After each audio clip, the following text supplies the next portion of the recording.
And they might ask you, so are you going to be listing this on Airbnb? And the best answer, and this should be true because of your business model, you should design your business a certain way for this to be true. You'll tell them, all right, so what you're about to see is a highlight reel of consulting calls that I've done for clients recently who found me through this YouTube channel. We've only started recently recording calls and getting permission to share this stuff with you. So I've got some really good stuff, some very recent, relevant, good stuff. And I will say this though, they paid for certain market advantages by asking me very specific questions in confidence. It was confidential, so I'm not going to share the whole call with you, multiple calls with you, but I will share some stuff that I think that you guys can all get some good value out of without letting people's cats out of the bag. So I do want to talk about one call that we could not record. This was kind of a last minute, hyper urgent thing. There's a woman here in Dallas and she crushed a situation. She did so good with this. It was difficult. Now here's a skinny on it. She signed 5 leases. She used my friend Sean Ray, the realtor. He found her a really good deal on 5 properties that would fit for rental arbitrage. She gets these leases, but she got a little too excited and kind of skipped a couple key steps. She didn't talk to me first. Also, we would have made sure she did this completely the right way, but she kind of jumped the gun on some things. And she got into these leases and didn't nail down permissions on all that she wanted to do with the property. So a month later, this director comes to her and gives her a cease and desist, says you will stop running your business. You're not allowed to, or we will evict you. And she freaked out. Of course, obviously she'd freak out. We're here to be successful and build a business. We're not here to get our company evicted and have to move all of this furniture we just bought out of the building, right? So she calls Sean Ray, and Sean Ray's like, you know what? I can't help you because I'm just the real estate agent that finds the awesome deals. I'm not the rental arbitrage guy that negotiates your relationship with the building, right? So Sean Ray doesn't do that. He just finds places where the numbers will work. He's a real estate guy with a good head for numbers. Just remember that. So he has her call me. So she talks to me for the first time. We spent about 45 minutes getting to the bottom of the issue and kind of rehashing the last month. Our plan of attack here, and this was not easy. So this girl made this work. We had to get the director to reframe the way that she was looking at this whole situation. So we came up with a script that she was going to get on a phone call and one step at a time go through some very important details and walk her along this little journey to get her to eventually see my client as a innocent party, as a collaborative party, and one that she could continue to work with, and a party that she sees value in working with in the future. Super important points. So the script is long and tumultuous, but she basically spent another 20-30 minutes talking to this client, or to the director that wanted to evict her, and eventually got them on a good neutral middle ground. We were then able to take that and get her to be collaborative about what it is that her company was cool with and was not cool with. And the fact that they just got sprung up, that her business model had all these bells and whistles that they didn't necessarily agree to on paper. So we were able to take that, and with some logic and some comparative selling, we'll call it, we got her to eventually see some things our way and made it so that way my client could still conduct her business in the property to some degree.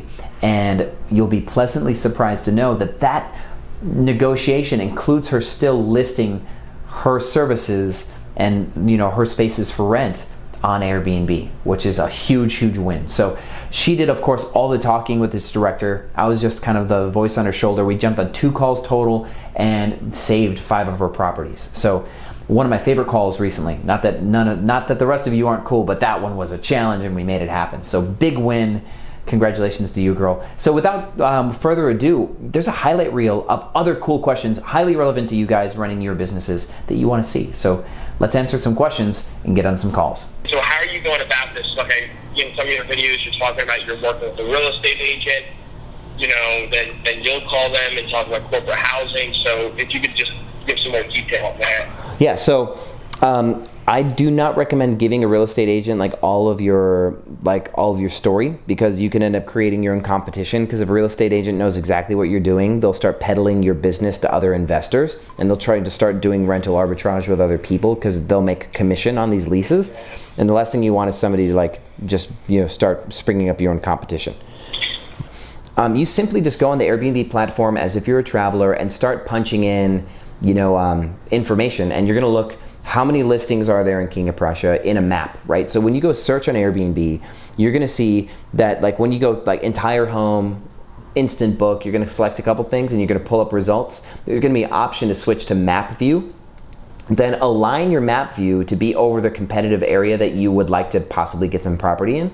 It's gonna let you know how many listings are in that map view.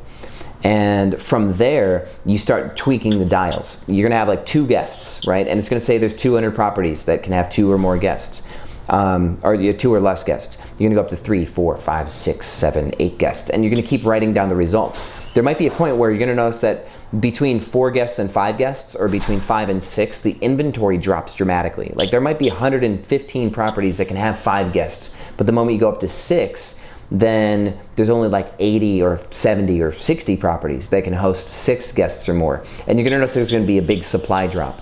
I like to focus on those types of opportunities in markets, but then you need to go and take a look at those properties and look at the price distribution of what they're charging per night.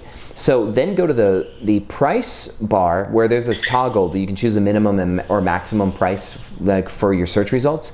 See what the price distribution is. There's this little shadow mountain graph that goes over the top of that bar and lets you know like what the price, like how many are in each like price point, and you can get a general idea of what people are charging. Go to the upper half of them and search for properties that like charge more for ones that charge more for 6 guests than the others, and see if their calendar's full by going to check their availability. You start like toggling with their calendar and it'll show you grayed out dates of what dates are available and what dates are not. So what you're looking for is you're looking for a place that can host 6 guests in this hypothetical scenario, one that's charging a premium and it has a decent amount of occupancy. So let's say right now it's July 10th, right? I would want to see that half of the rest of July is booked, and I'd like to see that there's some bookings in August as well. If you can see that for multiple properties that would represent the type of property that you would put up, that's a healthy sign. No matter what city you're in, the listings will give you the data. That's the best way. You just go look at other Airbnb hosts and search that way and start checking the boxes. And if other hosts are succeeding, then you've got a viable opportunity. But my response rates have gone down as I've just gotten busier and busier, but I want to keep that response rate up. I want to keep that quality going. So I don't know if you recommend or what you use, whether it's like a high quality virtual assistant or someone you actually hire to do that stuff. I don't know what you'd recommend or what you so you have a couple of options. You could plug in a software that just auto responds to everybody if you really only care about your metrics. Like you want the response rate to stay high for the sake of your SEO ranking, because that's true, is that Airbnb weighs your response time.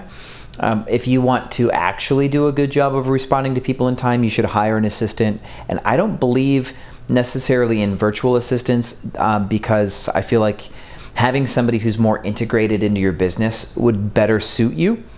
Because that role, like for example, we hire a property manager, somebody who pretty much runs a city at about 15 properties, right? And this is a step towards automation. It's also a step towards growth because you offload most of your work to that one person, and then you can continue to pick up more properties and to continue to grow.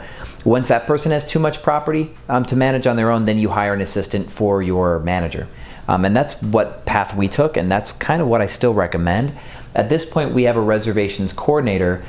We actually have 3 different ones, but there's only one on the clock at any point in time. And this, services are 50 some odd properties, and they handle all of the response time. Like anytime people are sending messages, they're there to respond.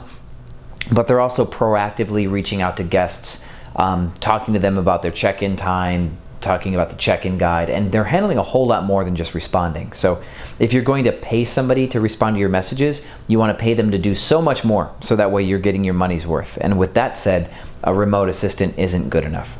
What deals do you try to strike with the apartment community when acquiring your corporate leases? In your videos, I've watched almost all of them. Several times you've mentioned that because you're picking up more than one lease, you try to strike a deal. Yes, and it's easier to strike deals based on length of lease than it is on volume. In my history, so if you sign a 3-year-long lease, my most recent deal I negotiated, they were offering 4 weeks free, and they wanted to prorate that. So I said, well, we're going to sign a 3-year long lease. We would like the first 3 months free up front. And they were like, no way. So we met in the middle. We got 4 months free, and we got the second month free, and then the last month of each year is free. So we got 4 months free over 3 years instead of just 4 weeks free. So we got a little bit better deal, and we didn't have to have it prorated. We just got it like, basically one of the months up front was free. So you want your concessions to be accrued as fast as possible, because that puts money back in your pocket as fast as possible. So I negotiate any concessions I can get, I want them up front, is like one rule of thumb. And you can get better, longer lease concessions based on the length of your lease. And if you can get all those front loaded, like, oh yeah, I'll sign a 3-year lease and you're doing 4 weeks free per year, I'll take 12 weeks free, but I want them all free up front. If you can get somebody to sign on to that, that'd be killer. You're gonna take the circumstance that you're in, and you're gonna try to outperform your competitors. So instead of me like huffing and puffing about it, it is just what it is, and how do I then transcend my business, take it to the next level, and compete with all the new players in the game. And if there's a bunch of people who got into Airbnb because it was easy, they're not that dangerous, because somebody who can make something work when an industry is hard, or the person who's able to take risks to do new things, they will always be that person. There's going to be people who come in and fill a gap when it's easy to fill the gap. Those people who are in Airbnb right now because somebody told them it was easy to pull off, they're not going to be my competition when the time comes to be innovative again. There's always a chance to separate from the pack. Nice. Okay, very nice. Okay. Perfect. Then that's it. This has been hugely helpful. Quick and easy. Good to hear. It is. You take, same thing. If I want to make a call every month, this is the same thing, right? Yep. On clarity. Yep. You need me, you just reach out. We'll find a time that's mutual, and we'll jump on. Perfect. I appreciate it, Sean. Thanks so much. All right. I hope you enjoyed that. I really did too. So my video editor came up with the idea. He's like, hey, let's record some calls and stuff. And I didn't expect it to go kind of like this, but man, watching these phone calls and just remembering these conversations was a really cool walk down memory lane. So for all of you who've ever spoke to me one-on-one, who've ever booked a call, thank you. This has been super, super fun. I'm really enjoying this.